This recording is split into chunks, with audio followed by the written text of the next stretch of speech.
வணக்கம். மதிமுகம் செய்திகள். இன்றைய முக்கிய நிகழ்வுகளை பார்ப்பதற்கு முன்பாக தலைப்புச் செய்திகளை பார்க்கலாம். நாடு முழுவதும் இன்று நீட் மறுதேர்வு தொடங்கியது. முறைகேடுகள் நடைபெறாமல் இருக்க அனைத்து மையங்களிலும் கூடுதல் பாதுகாப்பு. உலக யோகா தினத்தை முன்னிட்டு நாடு முழுவதும் உற்சாக கொண்டாட்டம். கொல்கத்தாவில் நடைபெற்ற பிரம்மாண்ட யோகா நிகழ்ச்சியில் பிரதமர் மோடி பங்கேற்பு. டெல்லியில் இரண்டாவது நாளாக கரப்பான்பூச்சி ஜனதா கட்சியினர் போராட்டம். ஒன்றிய கல்வி அமைச்சர் பதவி விலக வேண்டும் என கோஷம் எழுப்பி விடிய விடிய போராட்டம். சென்னை எழும்பூரில் 26ஆம் தேதி கூடுகிறது மதிமுக உயர்நிலை குழு கூட்டம். கூட்டணி நிலைப்பாடு குறித்து அறிவிப்பு வெளியாக உள்ளதாக தகவல். நாடு முழுவதும் 551 நகரங்களில் இன்று நீட் மறுதேர்வு நடைபெறுகிறது. மருத்துவ படிப்புகளில் சேர்வதற்கான நீட் எனும் நுழைவுத் தேர்வு நடத்தப்பட்டு வருகிறது. இந்த தேர்வில் மாணவ மாணவிகள் பெறும் மதிப்பெண் அடிப்படையிலேயே மாணவர் சேர்க்கை நடக்கிறது. அந்த வகையில் 2026-27 கல்வியாண்டுக்கான மருத்துவ படிப்புகளுக்கு நீட் நுழைவுத் தேர்வு மே 3ஆம் தேதி நாடு முழுவதும் நடைபெற்றது. இந்த தேர்வை சுமார் 22 லட்சம் மாணவ மாணவிகள் எழுதியிருந்தனர். தேர்வில் வினாத்தாள் கசிவு புகார் எழுந்ததை அடுத்து அது விசாரிக்கப்பட்டு உறுதி செய்யப்பட்ட நிலையில் நீட் தேர்வை மத்திய அரசு ரத்து செய்து அறிவிப்பை வெளியிட்டது. அவ்வாறு ரத்து செய்யப்பட்ட நீட் மறுதேர்வு இன்று நாடு முழுவதும் 551 நகரங்களிலும் வெளிநாடுகளில் 14 இடங்களிலும் நடைபெற இருக்கிறது. இதற்காக 5500க்கும் மேற்பட்ட மையங்கள் தயார் நிலையில் உள்ளன. இந்த தேர்வை கடந்த முறை ரத்து செய்த போது எழுதியிருந்த மாணவ மாணவிகளின் எண்ணிக்கையிலேயே இந்த முறையும் எழுதுவார்கள் என சொல்லப்படுகிறது. அதன்படி அவர்களுக்கான ஹால் டிக்கெட் சமீபத்தில் வெளியிடப்பட்டிருக்கிறது. சுமார் 22.7 லட்சத்துக்கும் மேற்பட்டோர் எழுதியிருக்கும் இந்த தேர்வில் கடந்த முறை வந்த வினாத்தாள் கசிவு புகார் போல் எந்த முறைகேட்டுக்கும் இடம் இல்லாமல் தேர்வை நடத்தி முடிக்க ஏதுவாக தேர்வை நடத்தக்கூடிய தேசிய தேர்வு முகமை பல்வேறு பாதுகாப்பு நடவடிக்கைகளை கையில் எடுத்துள்ளது. தேர்வு மையத்திற்குள் பிற்பகல் 1:30 மணிக்கு முன்னதாக தேர்வர்கள் வர அறிவுறுத்தப்பட்டுள்ளனர். பிற்பகல் 2 மணிக்கு தொடங்கி மாலை 5:15 மணி வரை தேர்வு நடக்கிறது. தமிழ்நாட்டை பொறுத்தவரையில் 31 மாவட்டங்களில் அமைக்கப்பட்டிருக்கும் 307 தேர்வு மையங்களில் 1,42,489 மாணவ மாணவிகள் தேர்வை எழுத உள்ளனர். சென்னையில் மட்டும் 43 தேர்வு மையங்கள் அமைக்கப்பட்டுள்ளன. இங்கு சுமார் 21,000 பேர் எழுத இருப்பதாக சொல்லப்படுகிறது.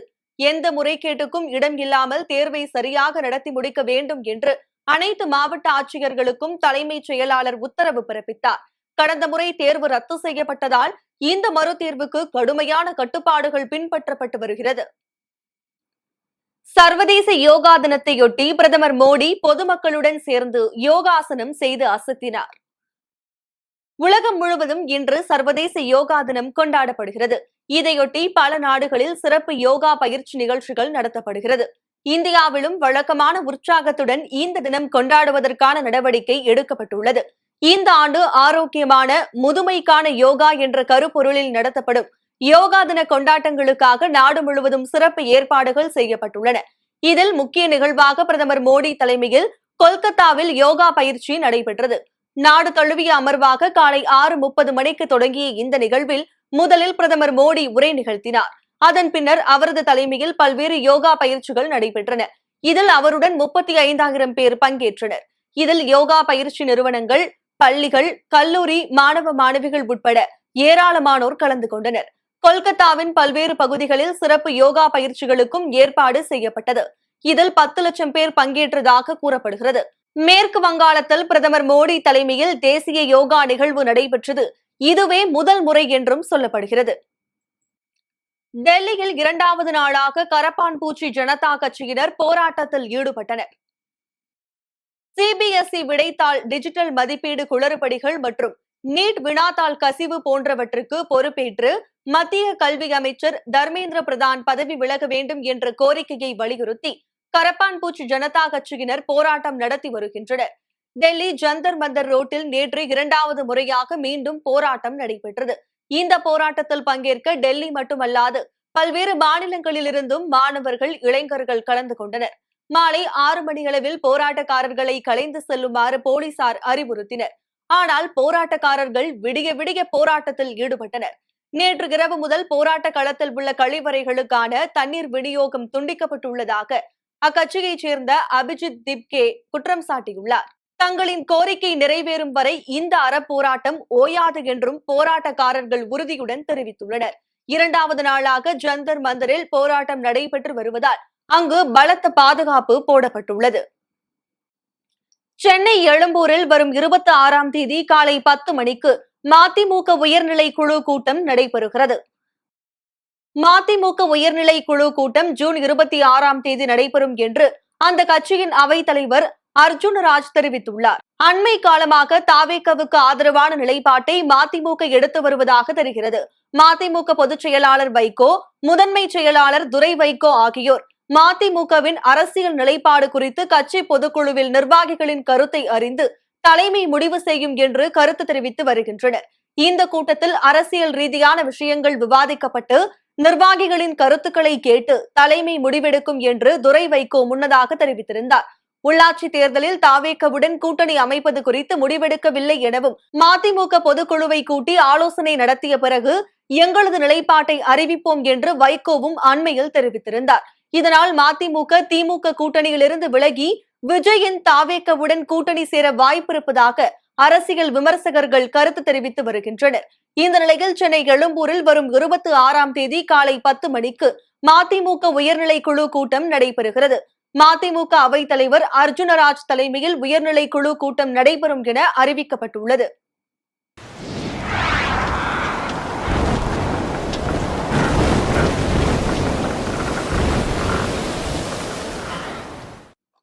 நெல்லை, நீலகிரி, கோவை, திண்டுக்கல், தேனி, குமரி ஆகிய மாவட்டங்களில் இன்று பலத்த காற்றுடன் கூடிய கனமழைக்கு வாய்ப்பிருப்பதாக வானிலை மையம் தெரிவித்துள்ளது.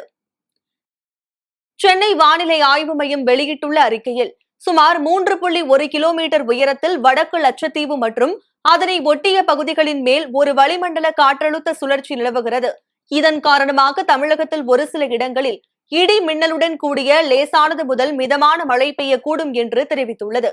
மேற்கு தொடர்ச்சி மலை மாவட்டங்கள், டெல்டா மாவட்டங்கள், வட தமிழகத்தில் ஒரு சில இடங்களிலும், புதுவை மற்றும் காரைக்கால் பகுதிகளிலும் இடி மின்னல் மற்றும் பலத்த காற்றுடன் கூடிய மிதமான மழை பெய்யக்கூடும் என தெரிவித்துள்ளது.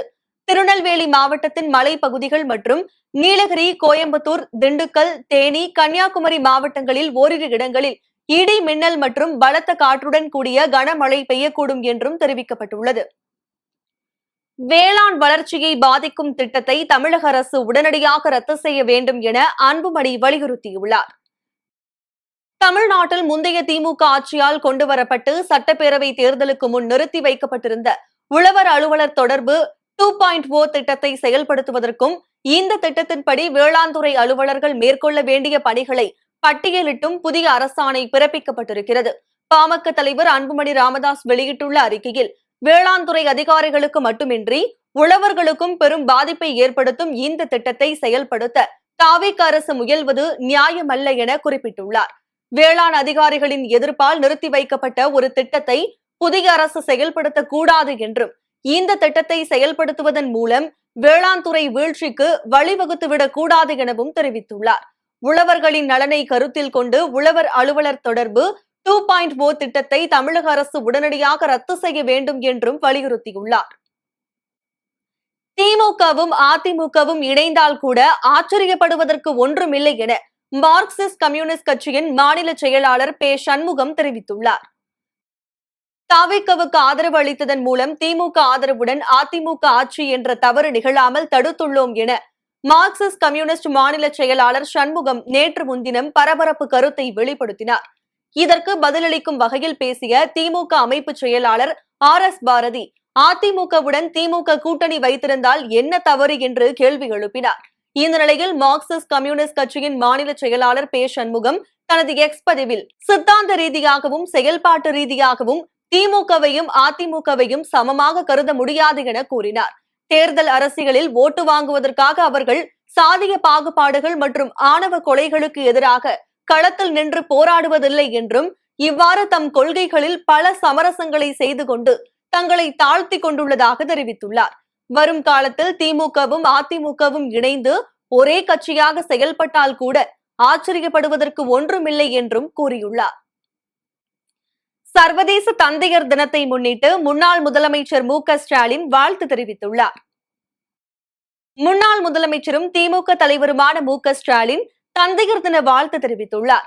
இதுகுறித்து மு.க. ஸ்டாலின் வெளியிட்டுள்ள எக்ஸ் தள பதிவில், அன்பு, பொறுப்பு, தியாகம் ஆகிய பண்புகளோடு குடும்பத்தையும் குழந்தைகளையும் காக்கும் தந்தையர் அனைவருக்கும் தந்தையர் தின வாழ்த்துக்கள் என்று தெரிவித்துள்ளார். தேர்தல் தோல்விக்கான காரணம் குறித்து எடப்பாடி பழனிசாமி நிர்வாகிகளுடன் ஆலோசனை மேற்கொண்டு வருகிறார். சட்டமன்ற தேர்தல் முடிவுகள் மற்றும் கட்சியின் ஆக்கப்பூர்வ வளர்ச்சி பணிகள் குறித்து அதிமுக பொதுச் செயலாளர் இபிஎஸ் இன்று கட்சி நிர்வாகிகளுடன் தீவிர ஆலோசனை நடத்தினார்.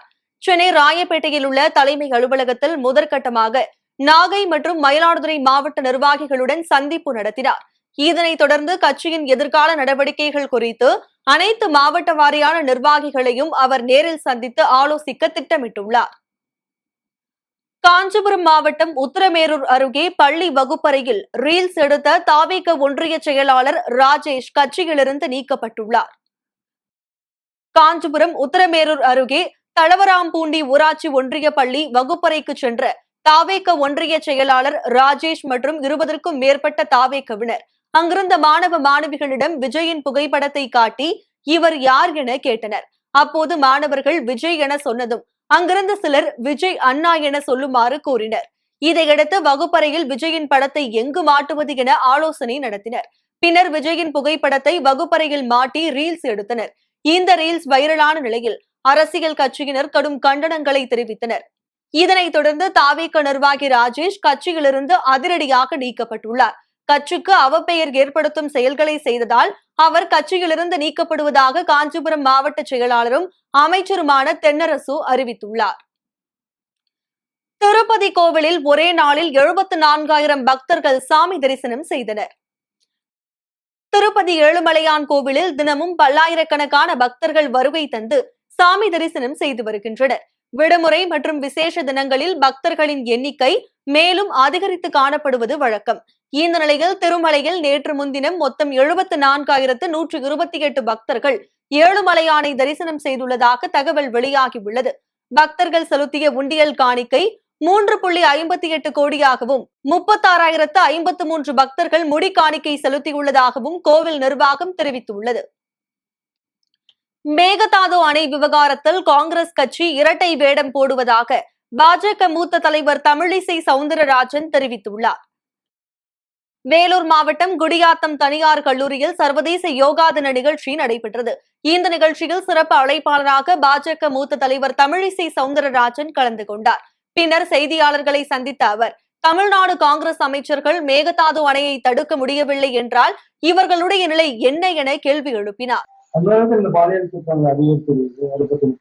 ஏற்கனவே அதற்கான ஆர்ப்பாட்டம் நடைபெற்றுக் கொண்டிருக்கிறது.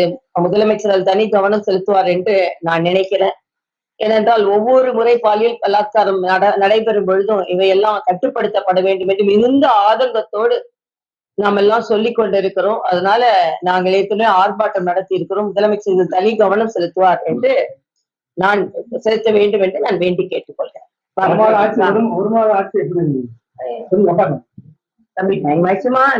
பிள்ளைங்க எல்லாம் வெயிட் பண்றாங்கடா. ஒரு மாத ஆட்சி இன்னும் இப்பதான் ஒரு மாதம் நடைபெறுகிறது. இன்னும் முதல்ல நமக்கு எல்லாருக்கும் மனதிற்கு ரொம்ப தேவையா இருக்கிறது பெண்களின் பாதுகாப்பு. அந்த பெண்கள் பாதுகாப்புல அதிக கவனம் செலுத்த வேண்டும். வெள்ளை அறிக்கை சமர்ப்பித்திருக்கிறார்கள். ஆளுநர் உரை ஆரோக்கியமாக சென்றிருக்கிறது. ஆளுநர் உரை அமைதியாக, எந்த ஆர்ப்பாட்டமும் இல்லாமல், எந்த எதிர்ப்பும் இல்லாமல் ஆளுநரே சொல்லி இருக்கிறார். முழுமையான ஒரு உரையை வாசித்தது எனக்கு மகிழ்ச்சி. அப்படின்னா இந்த முந்தைய ஆட்சி எப்படி அதையெல்லாம் ஒரு குழப்பம் ஏற்படுத்தி கொண்டிருந்தார்கள், அந்த வகையில் எனக்கு மகிழ்ச்சி. நிச்சயமாக ஆளுநர் அரசாங்கத்தின் எண்ணத்தை தான் பிரதிபலிப்பார். அதை பிரதிபலித்திருக்கிறார். அரசாங்கம் அந்த வகையில் அந்த எண்ண ஓட்டத்தை பிரதிபலித்து நல்ல ஆட்சியை நடத்த வேண்டும் என்று நான் கேட்டேன். இல்ல, மேகதாது நம்ம எல்லாரோட உரிமை. அந்த உரிமை நான் ஒரே ஒரு கேள்விதான். காங்கிரஸ் 2 பேர் இங்கே அமைச்சராக இருக்கிறார்கள். மேகதாது அணை கட்டுவதற்கு அவர்கள் என்ன சொல்கிறார்கள்? அவர்கள் எதிர்ப்பை தெரிவிக்கிறார்களா? இல்லை என்றால் இப்பொழுது கர்நாடகத்தில் இந்த 2 அமைச்சர்களும் நமக்கு மேகதாதுவை தடுக்க முடியவில்லை என்றால் இவர்களின் நிலை என்ன? காங்கிரசின் இரட்டை வேடம் இதில் தெரிந்து கொண்டிருக்கிறது என்பதைத்தான் நாம தெரிந்து கொள்கிறோம். கிரிப்டோ கரன்சி மற்றும் டாலர் முதலீட்டு திட்டம் என கூறி 60 கோடி ரூபாய்க்கு மேல் மோசடி செய்துள்ள சம்பவம் அதிர்ச்சியை ஏற்படுத்தியுள்ளது. திருப்பத்தூர் மாவட்டத்தில் கிரிப்டோ கரன்சி மற்றும் டாலர் முதலீட்டு திட்டத்தில் அதிக லாபம் கிடைக்கும் என ஆசை வார்த்தைகள் கூறி 60 கோடி ரூபாய்க்கும் மேல் மோசடி செய்ததாக குற்றம் சாட்டி சம்பந்தப்பட்ட நபர்கள் மீது நடவடிக்கை எடுத்து முதலீட்டு தொகையை மீட்டு தரக்கோரி 50க்கும் மேற்பட்ட மக்கள் திருப்பத்தூர் மாவட்ட காவல் கண்காணிப்பாளர் அலுவலகத்தில் புகார் மனு அளித்துள்ளனர். அனைவருக்கும் வணக்கம். நாங்கள் இப்போது திருப்பத்தூர் மாவட்டம் எஸ்பி ஆஃபீஸில் இருக்கோம். இந்த கூட்டம் என்ன கூட்டம் அப்படின்னு சொல்லி பார்த்தோம்னாக்கா, கிரிப்டோ கரன்சியில் முதலீடு செய்து ஏமாறியவர்கள் கூட்டம், ஏமாறுந்த மக்களுடைய கூட்டம். கடந்த 2024ஆம் ஆண்டு கேரளாவை சேர்ந்த திரு வர்மா, மனோஜ்குமார், சந்தோஷ்குமார் அப்படின்றவங்க திருப்பத்தூர் மாவட்டத்தை சார்ந்த வெங்கடேஷ் அப்படிங்கிறவர் மூலமாக தமிழ்நாட்டுக்குள்ளே வந்தாங்க. வந்து பீட்டா ஸ்மார்ட் அப்படின்னு சொல்லக்கூடிய ஒரு நிறுவனத்தில் திருப்பத்தூரில் நம்ம முதலீடு பண்ணோம் அப்படின்னாக்கா 5 மடங்கு லாபம் எடுக்கலாம் அப்படின்ற தகவலை சுந்தர் லாட்ஜ் அப்படின்ற ஒரு இடத்துல இருந்து திருப்பத்தூர் மக்களுக்கு இதை விழிப்புணர்வாக கொடுத்துருக்காங்க. இதில் நீங்கள் நபர்களை அறிமுகப்படுத்துனீங்க அப்படின்னாக்கா உங்களுக்கு அவங்க என்ன முதலீடு பண்ணுறாங்களோ அதிலிருந்து 5% உங்களுக்கு கமிஷனாக கிடைக்கும். நீங்கள் இதில் வந்து ஒரு 100 ரூபாய் முதலீடு பண்ணீங்க அப்படின்னாக்கா 500 ரூபாய் வரைக்கும், அதாவது 5 மடங்கு இதில் உங்களுக்கு லாபம் கிடைக்கும் அப்படின்னு சொல்லி 2024ஆம் ஆண்டு தமிழ்நாட்டுக்குள்ளே அந்த கூட்டம் வந்திருக்கு. கோல்டு மைனிங் மூலமாக நாங்கள் பெரிய அளவில் இந்த பணத்தை பெருக்கிறோம். பெருக்கப்பட்ட பணத்தில் தான் உங்களுக்கு ஒரு சிறு தொகை நாங்கள் கொடுக்குறோம். துபாயில் ஒரு பெரிய ஹோட்டல் இருக்குது, அந்த ஹோட்டலில் நாங்கள் இன்வெஸ்ட் பண்ணுறோம். அந்த இன்வெஸ்ட் பண்ணுற அந்த லாபத்தில் ப்ராஃபிட்லேருந்து உங்களுக்கு நாங்கள் பகிர்ந்து கொடுக்குறோம் அப்படின்னு சொல்லி ஆசை வார்த்தைகளை கொடுத்து தான் இந்த நிறுவனம் தமிழ்நாட்டில் கோடிக்கணக்கில் பணத்தை வசூல் பண்ணியிருக்கு. எவ்வளோ அப்படின்னு சொல்லி பார்த்தோம்னாக்கா கிட்டத்தட்ட 60 கோடி ரூபாய் இந்த பணத்தை வசூல் பண்ணியிருக்கு. இது வரைக்கும் எங்களுக்கு தெரிஞ்ச கணக்கில் இன்னும் தமிழ்நாட்டில் எவ்வளோ மக்கள்கிட்ட இவங்க எவ்வளோ பணம் வசூல் பண்ணியிருக்காங்கன்னு தெரியலை. இந்த நிறுவனத்தை தடை செய்ய கோரியும் பாதிக்கப்பட்ட மக்களுக்கு இந்த நிறுவனத்துக்கிட்ட இருந்து தொகையை திருப்பி வாங்கி கொடுக்கணும் அப்படின்னு சொல்லியும் இப்படி பாதிப்பை ஏற்படுத்திய வர்மாஜி, மனோஜ்குமார், சந்தோஷ்குமார் அப்படின்னு சொல்லக்கூடிய இங்கே திருப்பத்தூரை சார்ந்த வெங்கடேஷ் அப்படின்றவரையும் காவல்துறை உரிய விசாரணை நடத்தி பாதிக்கப்பட்ட மக்களுக்கு அந்த தொகையை திருப்பி தரணும் அப்படின்னு சொல்லி இன்றைக்கி திருப்பத்தூர் மாவட்டத்தில் இருக்கக்கூடிய எஸ்பி ஆஃபீஸில் எஸ்பிஐயாவை பார்த்து நாங்கள் மனு கொடுத்துருக்கோம். திருப்பத்தூர் மாவட்டம் ஆம்பூரில் போலி பெண் மருத்துவரை போலீசார் கைது செய்து சிறையில் அடைத்தனர். திருப்பத்தூர் மாவட்டம் ஆம்பூர் நகர் பகுதியில் உரிய மருத்துவம் படிக்காமல் மருத்துவம் பார்த்து வருவதாக ஆம்பூர் அரசு மருத்துவமனை மருத்துவ அலுவலருக்கு தகவல் கிடைத்தது. அந்த தகவலின் பேரில் ஆம்பூர் நகராட்சிக்கு உட்பட்ட KM நகர் பொதுமனை பகுதியில் மருத்துவ அலுவலர்கள் தீவிர சோதனையில் ஈடுபட்ட போது ரஜினிகாந்தி என்பவர் டிப்ளமோ நர்சிங் மட்டும் படித்து ஆரோக்கிய மாதா என்ற பெயரில் கிளினிக் நடத்தி வந்தது தெரிய வந்தது. இந்த நிலையில் உடனடியாக அவரிடம் இருந்த மருந்துகளை பறிமுதல் செய்த அலுவலர்கள் அவரது கிளினிக்கிற்கு சீல் வைத்தனர். அதனைத் தொடர்ந்து இதுகுறித்து மருத்துவ அலுவலர் ஆம்பூர் நகர காவல் நிலையத்தில் புகார் அளித்தார். அந்த புகாரின் பேரில் போலி மருத்துவர் ரஜினிகாந்தியை காவல்துறையினர் கைது செய்து வேலூர் பெண்கள் சிறையில் அடைத்தனர். செங்கல்பட்டு மாவட்டம் மதுராந்தகம் அடுத்த சித்தாமூரில் முதலமைச்சர் விஜய் பிறந்த நாளை முன்னிட்டு ஏழை எளிய மக்களுக்கு நலத்திட்ட உதவிகள் வழங்கப்பட்டது. இந்த நிகழ்ச்சியில் கலந்து கொண்ட மனிதவள மேம்பாட்டுத்துறை அமைச்சர் சரத்குமார் அம்பேத்கர் சிலைக்கு மாலை அணிவித்து மரியாதை செய்தார். அதனைத் தொடர்ந்து அமைச்சருக்கு கும்ப கலசங்கள் கொடுத்து நிர்வாகிகள் உற்சாகமாக வரவேற்றனர். இதையடுத்து 3,50,000 மதிப்பீட்டில் ஒன்றிய செயலாளர் துரை ஏற்பாட்டில் மாவட்ட செயலாளர் மோகன் ராஜா முன்னிலையில் அமைச்சர் சரத்குமார் ஏழை எளிய மக்களுக்கு நலத்திட்ட உதவிகளை வழங்கினார். திமுகவுக்கும் அதிமுகவுக்குமான பயமே இன்னும் 20 ஆண்டுகள் தமிழக முதலமைச்சர், நிரந்தர முதலமைச்சர் ஜோசப் விஜய் என்கிற அவர்தான் இருக்க போறார். என்ன பண்றதுன்னு தெரியாம இந்த பயத்தாலதான் திமுகவும் அதிமுகவும் கூட்டணி சேர்ந்து இவங்களை இதுக்கப்புறம் வரக்கூடாதுன்னு சொல்லிட்டு 2 பேரும் சேர்ந்து ஆட்சி அமைக்கலாம் இருந்தாங்க. 75 வருஷமான திமுக கட்சி, 50 வருஷமான இருக்கிற எம்ஜிஆர், புரட்சி தலைவர் எம்ஜிஆர் அவர்களால் உருவாக்கப்பட்ட கட்சி, அம்மா அவர்களால் வழிநடத்தப்பட்ட கட்சி. எதனால எம்ஜிஆர் கட்சியை உருவாக்குறாரு? திமுக ஒரு ஊழல் கட்சியை ஒழிக்கணும்ன்றதுக்காக தான் அன்னைக்கு எம்ஜிஆர் அவர்கள் அந்த கட்சியை தொடங்கப்பட்டு 13 ஆண்டுகள் திமுகவை உள்ள வரவே விடாம வச்சிருந்தார். அப்படியாப்பட்ட அந்த கட்சி இன்னைக்கு எப்படி இருக்கு? எடப்பாடி பழனிசாமி அவர்களை முதலமைச்சரா ஆகிறதுக்காகவும் திமுக அவங்களோட கூட்டணி சேர்ந்து இவங்களை வர விடாம தமிழக வெற்றி கழகம்ன்றது வரவே கூடாதுன்றதுக்காகவும் இவ்வளவு விஷயங்களை அவங்க வந்து பிளான் பண்ணாங்க. ஏன்னா நம்ம மக்களுக்கு நல்லது நடக்கக்கூடாதுன்ற எண்ணமும் நோக்கமும் மட்டும்தான் அவங்களுக்கு இருக்கு. இப்பயும் சட்டசபையில என்ன பண்றதுன்னு தெரியல. எதையாவது ஒண்ணு வந்து அவர் மேல விமர்சனம் செய்யணும், கொல்லணும்னு சொல்லிட்டு நீங்க எல்லாம் பார்த்து நின்றுருப்பீங்க. ஏதாச்சும் ஒண்ணு பண்ணிட்டு இருக்காங்க. நம்மளுக்கு எதிர்க்கதான் இருக்கிறாங்க, குரல் கொடுக்குறாங்க. ஏதோ சின்ன பசங்க கூப்பிட்டு மிரட்டினாங்க எல்லாம் கேட்டுட்டு பயந்துட்டு போயிடுவாங்க நினைச்சுக்கிட்டாங்க போல இருக்கு. நம்ம வந்து திருப்பி பேசுறதுக்கு 2 நிமிஷம் ஆகாது.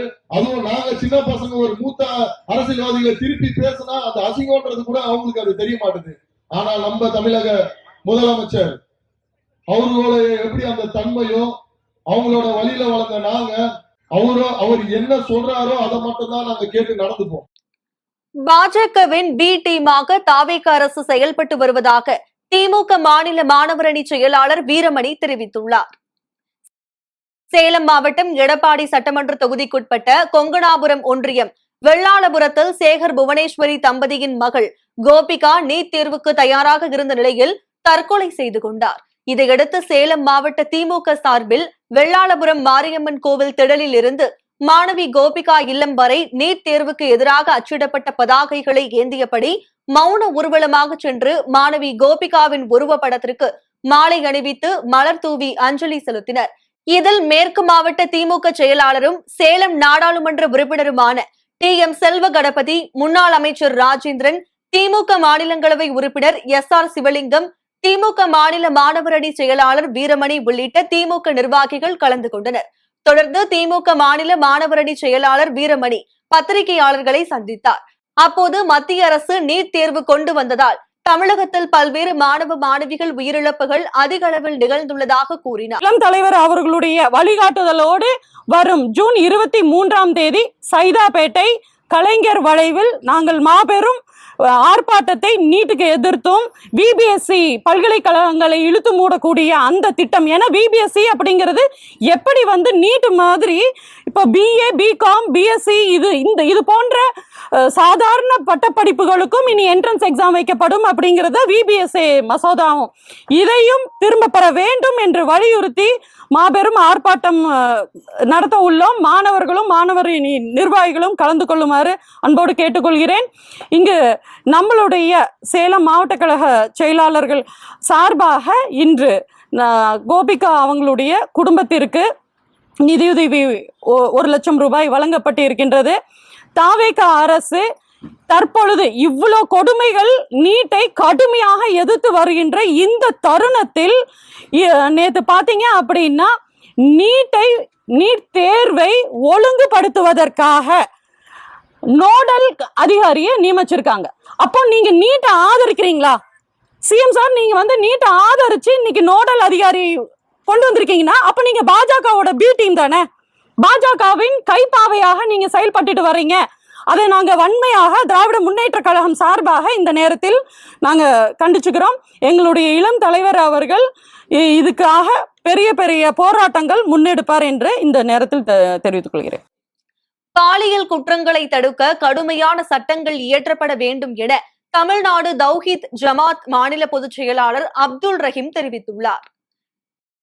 பெண்கள் மற்றும் சிறுமிகளுக்கு எதிராக அதிகரித்து வரும் பாலியல் வன்கொடுமைகளை கண்டித்தும் இத்தகைய கொடூர குற்றங்களில் ஈடுபடும் நபர்களுக்கு மரண தண்டனை வழங்க வலியுறுத்தியும் தமிழ்நாடு தௌஹீத் ஜமாத் சென்னை கிழக்கு மாவட்டம் சார்பில் கண்டன பேரணி நடைபெற்றது.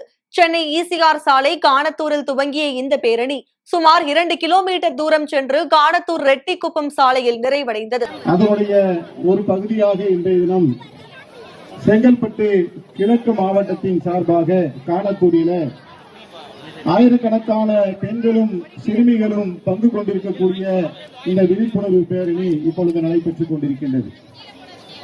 அன்பார்ந்த சகோதரர்களே, சமீப காலமாக தமிழகத்தில பெண்கள் மற்றும் சிறுமிகளுக்கு எதிரான பாலியல் குற்றங்கள் அதிகரித்து இருக்கின்றது.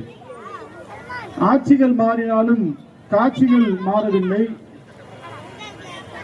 கோவையில சூலூரில 10 வயது சிறுமி சாக்லேட் வாங்கி தரேன்னு சொல்லி ஒரு கயவன் அழைத்ததன் பேரில செல்கின்றார்.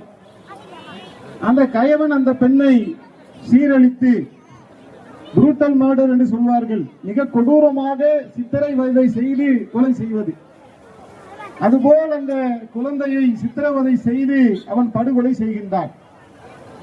புதரிலே வாய்க்காலிலே தூக்கி எறிந்துவிட்டு அவனே தேடுவது போல பாசாங்கம் செய்கின்றான். இறுதியில காவல்துறை அதிகாரிகள் அவனை கைது செய்கின்றார்கள். இலங்கை ஏ அணிக்கு எதிரான போட்டியில் இந்தியா ஏ அணி வீரர் வைபவ் சூரியவன்ஷி 11 பந்துகளில் அரை சதம் அடித்து சாதனை படைத்துள்ளார். முத்தரப்பு ஒருநாள் தொடரில் இந்தியா ஏ இலங்கை ஏ அணிகளுக்கு இடையிலான இறுதிப் போட்டி தம்புள்ளாவில் நடைபெற்று வருகிறது. டாஸ் வென்ற இலங்கை ஏ அணி முதலில் பந்து வீச முடிவு செய்தது. இதையடுத்து இந்தியா ஏ அணி பேட்டிங்கை தொடங்கியது. இந்தியா ஏ அணியின் தொடக்க வீரர்களாக வைபவ் சூரியவன்ஷி மற்றும் பிரியான்ஸ் ஆரியா களமிறங்கினர். இருவரும் தொடக்கம் முதலே அதிரடியாக விளையாடினர். குறிப்பாக வைபவ் சூரியவன்ஷி இலங்கை பந்து வீச்சாளர்களை சிக்சர்களும் பவுண்டரிகளுமாக திணறடித்தார். அதிரடியில் மிரட்டிய வைபவ் சூரியவன்ஷி வெறும் 11 பந்துகளிலேயே அதிவேக அரை சதத்தை பூர்த்தி செய்து வரலாறு சாதனை படைத்தார். தொடர்ந்து சதத்தை நோக்கி அதே வேகத்தில் ஆடிய வைபவ் சூரியவன்ஷி 29 பந்துகளில் 94 ரன்களில் அவுட் ஆகி அதிர்ச்சி அளித்தார். மீண்டும் தலைப்புச் செய்திகள். நாடு முழுவதும் இன்று நீட் மறுதேர்வு தொடங்கியது. முறைகேடுகள் நடைபெறாமல் இருக்க அனைத்து மையங்களிலும் கூடுதல் பாதுகாப்பு. உலக யோகா தினத்தை முன்னிட்டு நாடு முழுவதும் உற்சாக கொண்டாட்டம். கொல்கத்தாவில் நடைபெற்ற பிரம்மாண்ட யோகா நிகழ்ச்சியில் பிரதமர் மோடி பங்கேற்பு. டெல்லியில் 2வது நாளாக கரப்பான்பூச்சி ஜனதா கட்சியினர் போராட்டம். ஒன்றிய கல்வி அமைச்சர் பதவி விலக வேண்டும் என கோஷம் எழுப்பி விடிய விடிய போராட்டம். சென்னை எழும்பூரில் 26ஆம் தேதி கூடுகிறது மதிமுக உயர்நிலை குழு கூட்டம். கூட்டணி நிலைப்பாடு குறித்து அறிவிப்பு வெளியாக உள்ளதாக தகவல். இத்துடன் செய்திகள் நிறைவடைந்தன. மீண்டும் செய்திகள் இரவு 8 மணிக்கு. மேலும் செய்திகளை தெரிந்து கொள்ள மதிமுகம் பிரைம் யூடியூப் தளத்தில் இணைந்திருங்கள்.